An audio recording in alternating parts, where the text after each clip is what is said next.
जी मध्य प्रदेश छत्तीसगढ़ में आपका बहुत बहुत स्वागत है। मैं हूं दिलीप तिवारी। आज हमारे साथ एक खास मेहमान है, मध्य प्रदेश के मुख्यमंत्री शिवराज सिंह चौहान। इस समय देश के हालात और प्रदेश के हालात बहुत चुनौतीपूर्ण हैं। हम सबके लिए संकट का दौर है और मिलकर लड़ने का दौर है। शिवराज जी मध्य प्रदेश छत्तीसगढ़ में आपका स्वागत है। मैं आपसे ये जानना चाहता हूं कि 23 मार्च को जब से आपने सीएम पद की शपथ ली और उसके बाद से अब तक एक बहुत बड़ी चुनौती के दौर से आपको, आपके पूरे प्रशासन को गुजरना पड़ रहा है। मध्य प्रदेश की जनता भी इस बात को लेकर चिंतित होगी। आप कैसे हालात देखते हैं आज की स्थिति में?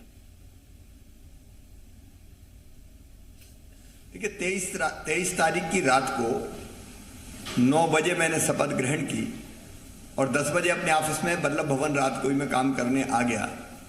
तब से दिन और रात मैं, यहाँ हमारी टीम और मध्य प्रदेश की जनता एक ही काम में लगी है, कोरोना के खिलाफ युद्ध लड़ना और उसको जीतने की कोशिश करना। ये बात सच है कि 23 तारीख के बहुत पहले से प्रयास शुरू हो जाने चाहिए थे, लेकिन इसके बावजूद भी दिन और रात हम लोगों ने व्यवस्थाएं बनाने का, सबसे पहले तो सिस्टम खड़ा करने का काम किया। और आज पूरे मध्य प्रदेश को अगर देखें तो जबलपुर और ग्वालियर जैसे जिले हैं जहां कोरोना पेशेंट स्वस्थ होकर वापस लौट रहे हैं, लेकिन भोपाल, इंदौर, उज्जैन हमारे लिए चुनौती बना हुआ है। दिक्कतें और परेशानियां हैं, लेकिन संकट बड़ा है और हमारा मनोबल उस संकट से भी बड़ा है। हम लड़ रहे हैं, सारे सिस्टम और व्यवस्थाएं हमने बनाई है और हम जीतेंगे। शिवराज जी, एक जो बड़ी बात निकलकर सामने आ रही है कि अभी भी लोग ये नहीं समझ पा रहे हैं कि घरों में लॉकडाउन के दौरान रहने का मतलब क्या होगा, क्योंकि ये जिंदगी से जुड़ा मसला है। कई जगह हमने देखा कि इंदौर में डॉक्टरों पर जिस तरह से हमला हुआ, आज एक खबर इस तरह की आ रही है कि पुलिस पर हमला किया गया जब पुलिस लॉकडाउन को पालन करवाने के लिए गई थी। आपने ट्वीट भी किया उस पर। मैं आपसे जानना चाहता हूं कि लोग अभी भी क्या समझ नहीं पा रहे हैं कि लॉकडाउन का मतलब क्या है, क्योंकि वो अपनी जान तो खतरे में डाल ही रहे हैं और जो चुनौतियां हैं प्रशासन के सामने, उससे भी जो है वो निपटने में उनको सहयोग नहीं कर रहे हैं। मुट्ठी भर लोग हैं, अधिकांश जनता लॉकडाउन का पालन कर रही है।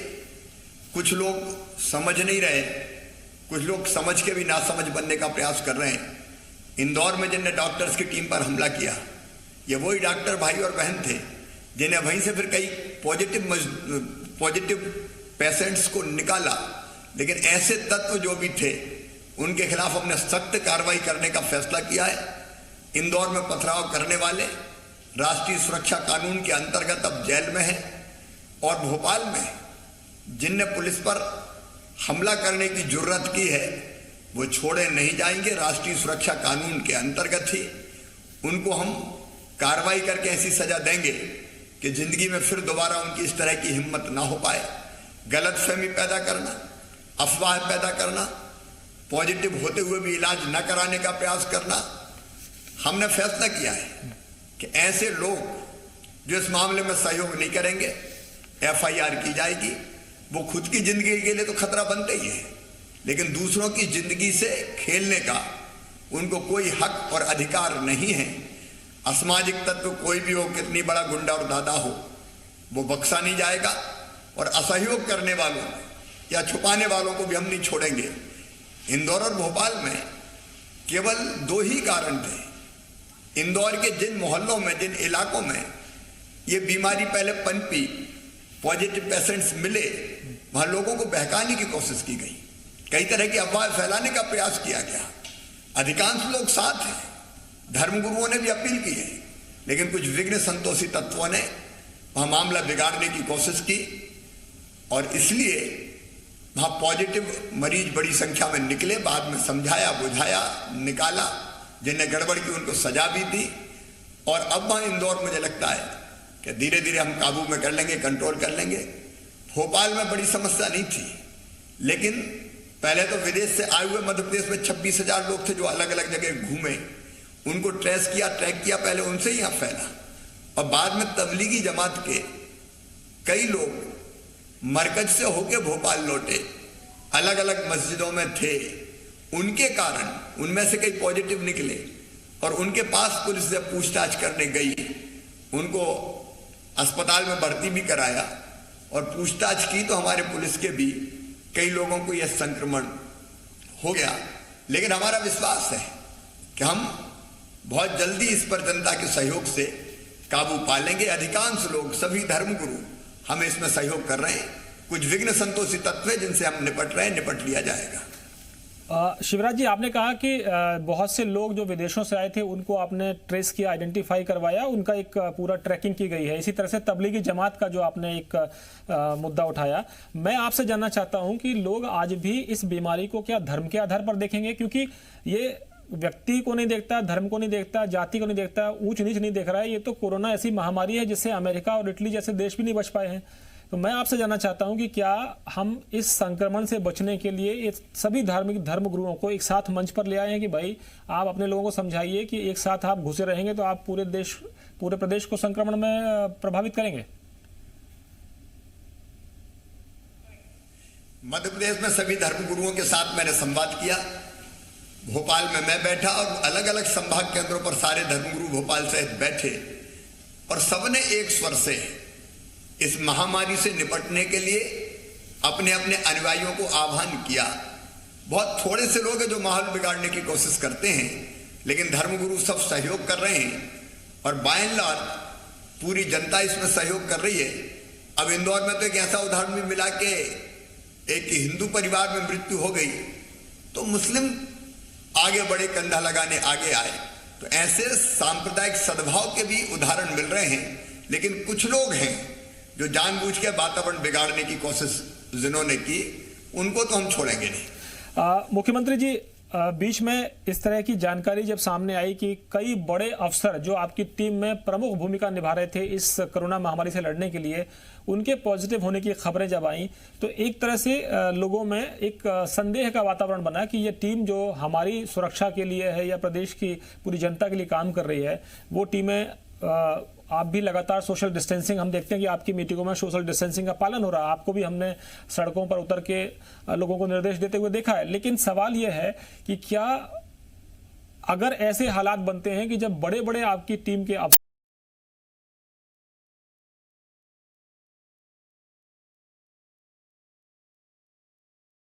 ऐसे निपटना, क्योंकि समझ नहीं आता कि कब किसको कैसे संक्रमित हो जाएगा कोई तैयार करके रखी है। ऐसा ये संकट बहुत खतरनाक है। हमारी जो हेल्थ डायरेक्टरेट थी उसी में किसी एक को संक्रमण हुआ और उससे फिर बाकी लोग चूंकि काम कर रहे थे, और ये संक्रमण ऐसा है कि जब शुरू होता तो पता भी नहीं चलता। व्यक्ति स्वस्थ रहता है, काम करता रहता है। एक हुआ, एक से दो हुआ और हमारे अनेकों 32 स्वास्थ्य विभाग के हमारे अधिकारी कर्मचारी संक्रमित हुए हैं। उन सबको हमने अस्पताल भेज दिया है। और यह भी इस बात सच है कि पीएस हेल्थ सहित कई लोग हमारे साथ बैठते थे। हालांकि हमने सोशल डिस्टेंसिंग का पालन किया, लेकिन बाकी भी अधिकारियों ने टेस्ट अपने कराए तो वो नेगेटिव आए। लेकिन हमने तहरी व्यवस्था करके रखी है। अगर पीएस हेल्थ हॉस्पिटलाइज है तो हमारी दूसरी लाइन तैयार है। और कोई अफसर अगर भगवान ना करे कहीं संक्रमण के शिकार हो जाते हैं तो उनका रिप्लेसमेंट हमने ढूंढ के रखा है। नाम, और केवल नाम नहीं, उनके साथ वो काम भी कर रहे हैं ताकि काम को समझने में भी उनको दिक्कत ना हो। और हमने थर्ड लाइन भी तैयार रखी है, क्योंकि ये ऐसी महामारी है कब किसको क्या हो जाए इसका कोई ठिकाना नहीं है। और इसलिए हमारी सेना वैसी नहीं है, एक सेनापति बीमार हो गया तो अब सेना किसके नेतृत्व में काम करेगी। हमने अनेकों लोग तैयार रखे। शिवराज जी, यहाँ पर अभी विपक्ष के कुछ सवाल ये थे कि केंद्र की सरकार हो या राज्य में भी आपकी जो सरकार है उसको लेकर भी विपक्ष के कई सवाल थे कि आप लोग ताली थाली हो, दिया जलवाना हो, मोमबत्ती जलवाना हो, आप करिए, लेकिन महामारी से निपटने के लिए एक कॉम्प्रिहेंसिव प्लान चाहिए है। वो हम शायद लेट हो गए, ऐसा उनका आरोप है।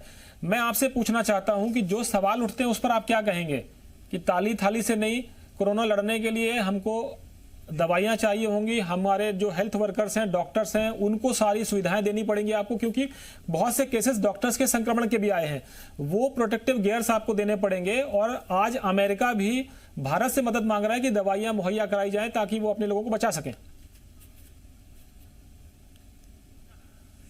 नरेंद्र मोदी जी अद्भुत नेता हैं। एकमात्र नेता विश्व के ऐसे हैं कि वो जनता को आह्वान करते हैं तो पूरा हिंदुस्तान उनकी एक आवाज पर खड़ा हो जाता है। उन्होंने पूरे देश में जो व्यवस्था बनाई, समय रहते इस संकट को पहचाना। जब कई लोग मजाक उड़ाते थे कि नहीं कोरोना है क्या, तब मोदी जी सीरियस थे और उन्होंने डिटेल और एडवांस प्लानिंग इस संकट से निपटने की है और वो दुनिया की, देश की सबकी जानकारी में है। चाहे वो टेस्टिंग का सवाल हो, ट्रेसिंग का सवाल हो, ट्रेस करने का सवाल हो, और चाहे वो फिर इलाज का सवाल हो, पीपीई किट्स का मामला हो, हाइड्रोक्सी क्लोरोक्विन जैसी दवाइयों का मामला हो, मास्क का मामला हो, जितने भी उपाय हो सकते हैं सारे उपाय नरेंद्र मोदी जी ने किए हैं। उनके नेतृत्व में सारे देश ने किए हैं। इतने बड़े देश में लॉकडाउन करना ये कोई साधारण बात नहीं थी, लेकिन आप देख रहे हैं कि 14 दिन हो गए, पूरे देश में लॉकडाउन चल रहा है। प्रधानमंत्री जो कहते हैं सारा देश करता है। मध्य प्रदेश में मैंने कहा कि हम काफी देर से यहाँ आए, लेकिन आते ही हमने कदम उठाने प्रारंभ किए।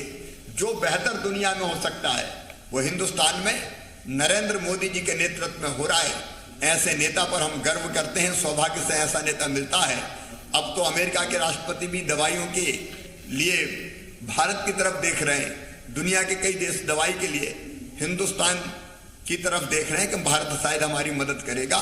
तो जो कुछ हो रहा है बहुत बेहतर हो रहा है। अब आप देखिए इटली में क्या हालात है, स्पेन में क्या हालात है, अमेरिका में क्या हालात है। हमारे देश की आबादी तो 130 करोड़ से ज्यादा है। इतनी बड़ी आबादी में कोरोना का अगर हम संकट देखें तो बहुत हद तक उसको नियंत्रित कर पाने में मोदी जी के नेतृत्व में, जनता के सहयोग से और सब राज्यों के मुख्यमंत्री और उनकी टीम के सहयोग से हम लोग सफल हुए हैं। और मुझे लगता है जो बेहतर से बेहतर किया जा सकता है वो किया जा रहा है। शिवराज जी, मेरा सवाल एक और ये है कि अगर मैं हालात आज के देखूं तो कई राज्यों ने कहा है कि लॉकडाउन को बढ़ाना पड़ सकता है, क्योंकि ये संक्रमण का जो दायरा है ये अभी घट नहीं रहा उतनी तेजी से जितना हम उम्मीद करते थे, और कई जगह नए मरीज मिलने से अभी आपको लंबा वक्त लग सकता है। मैं आपसे जानना चाहता हूं कि मध्य प्रदेश के हालात की अगर मैं बात करूं, इंदौर, भोपाल, जबलपुर या कई और छोटे छोटे जो मामले, एक दो मामले सामने आ रहे हैं कई जिलों में, विदिशा में भी आपने देखा होगा कि एक आध दो मामले आए हैं। मैं आपसे जानना चाहता हूं कि आज के हालात में जो स्थिति का असेसमेंट आपने अपनी टीम के साथ किया होगा, आपको क्या लगता है कि लॉकडाउन जब 14 तारीख को उठाने की स्थिति में होंगे या आपको उस समय असेस करेंगे? क्योंकि कई राज्यों ने देश के प्रधानमंत्री से कहा है कि आप इसको अभी बढ़ाइए क्योंकि हालात उस तरह से कंट्रोल हम नहीं कर पाए हैं जैसे हम उम्मीद कर रहे थे। देखिए, इंदौर हो, भोपाल हो, ये ऐसे हमारे शहर हैं, यहाँ आज ऐसी परिस्थिति नहीं है कि हम तुरंत लॉकडाउन हटा लें, और इसलिए हम स्थिति की समीक्षा करेंगे। जनता की जिंदगी ज्यादा जरूरी है बाकी किसी भी चीज से। हम रहे तो अर्थव्यवस्था तो हम फिर खड़ी कर देंगे। जनता सलामत रही तो देश फिर से उठ के खड़ा हो जाएगा। लेकिन जिंदगी अगर लोगों की हम नहीं बचा पाए तो बाकी सब चीजें बेकार है, बेमानी है। इसलिए हम समीक्षा करेंगे। बहुत जल्दी लॉकडाउन उठाने की जरूरत नहीं है। एक बार समग्र समीक्षा करके फिर हम योजना बनाएंगे कि लॉकडाउन कब, कैसे, पूरे प्रदेश से एक साथ या टुकड़ों में कैसे हटाया जाए, उसके बारे में हम फैसला लेंगे। इक्का दुक्का जो बाकी जिलों में भी पेशेंट्स जा रहे हैं वो भी अलग अलग कारणों से, कहीं तबलीगी जमात के लोग जो आए वो कहीं पहुंच गए उनके कारण, या कोई इंदौर से निकल के किसी शहर में चला गया इतने तगड़े लॉकडाउन के कारण, तो उसको भी हम नियंत्रित कर रहे हैं। लेकिन लॉकडाउन पूरे देश में बहुत सोच समझ के उठाना चाहिए क्योंकि लगातार मामले अभी बढ़ते जा रहे हैं। शिवराज जी, अगर मैं बात करूं कोरोना वॉरियर्स की, चाहे वो पुलिस हो, चाहे आपके प्रशासन के लोग हों, डॉक्टर्स हों या हेल्थ वर्कर्स हों, अगर मैं उनकी बात करूं तो क्या हम पूरे पर्याप्त प्रोटेक्टिव गियर्स उपलब्ध करा पाए हैं? क्योंकि विपक्ष का ये सवाल रहता है कि साहब व्यवस्था नहीं हो पा रही है। आपको लगता है कि उनके सवाल जायज नहीं है?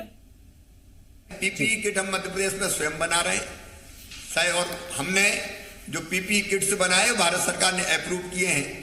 दो तरह के पीपीई किट हम बना रहे हैं, एक डॉक्टर्स के लिए, दूसरे बाहर जो काम करने वाले हमारे पुलिस के जवान हैं जिनको एकदम मरीज के पास रह के काम नहीं करना पड़ता। मास्क हमने होममेड बनवाना शुरू कर दिया। हमारे सेल्फ हेल्प ग्रुप लगातार कई जगह मास्क बना रहे हैं। हमारे तो सांसद विधायक जैसे लोग भी मास्क बनाने के काम में लगे हैं। दवाइयों की उपलब्धता की कोई कमी हमको है नहीं है। हाइड्रोक्सी क्लोरोक्विन से लेके बाकी उपयोगी दवाइयां हमारे पास है। आयुष विभाग द्वारा रिकमेंड दवाइयां हम लाखों की संख्या में गांव-गांव बांटने का काम कर रहे हैं। तो जितने भी साधन आज उपलब्ध हैं, पहले तो टेस्टिंग किट ही नहीं थे हमारे पास, उनकी पर्याप्त व्यवस्था हमने कर लिए। 500 से ज्यादा टेस्ट अब रोज हो रहे हैं, शीघ्र बढ़ा के उनको 1000 तक कर देंगे। रैपिड टेस्ट की तरफ भी हम बढ़ रहे हैं। तो जो बेहतर से बेहतर हो सकता था वो हम करने के। शिवराज जी, प्रधानमंत्री ने कहा कि MP लेड हम 2 साल नहीं देंगे, 30% सैलरी कटौती कर देंगे। ऐसा प्रयास क्या कोई मध्य प्रदेश में होगा? और पूर्व मुख्यमंत्री ने 15 दिन में 9 पत्र लिख दिया आपको और सवाल उठा रहे हैं कई सारे। बस आखिरी सवाल है मेरा ये। अब आज तो मैं यही कहना चाहूंगा कि मैं राजनीति नहीं करूंगा और उनको भी गाली नहीं दूंगा, किसी को गाली नहीं दूंगा। इस समय तो हमको समस्या से मिलकर निपटने का प्रयास करना है। केवल चिट्ठियां लिखते तो पहले से व्यवस्था बनाते, मैं उस पर कोई टिप्पणी नहीं करूंगा। मध्य प्रदेश में कोरोना की गंभीरता को देखते हुए जो आवश्यक कदम है हम उठाएंगे। हमने और महामहिम राज्यपाल महोदय ने तय किया है कि 30% वेतन की तत्काल कटौती की जाएगी। हमारे विधायक साथी भी लगातार अपना वेतन देने की पहल कर रहे हैं, कर्मचारी अधिकारी भी उस दिशा में बढ़ रहे हैं। तो जो संभव है वो सब चीजें हम करेंगे। शिवराज जी, बहुत धन्यवाद आपका।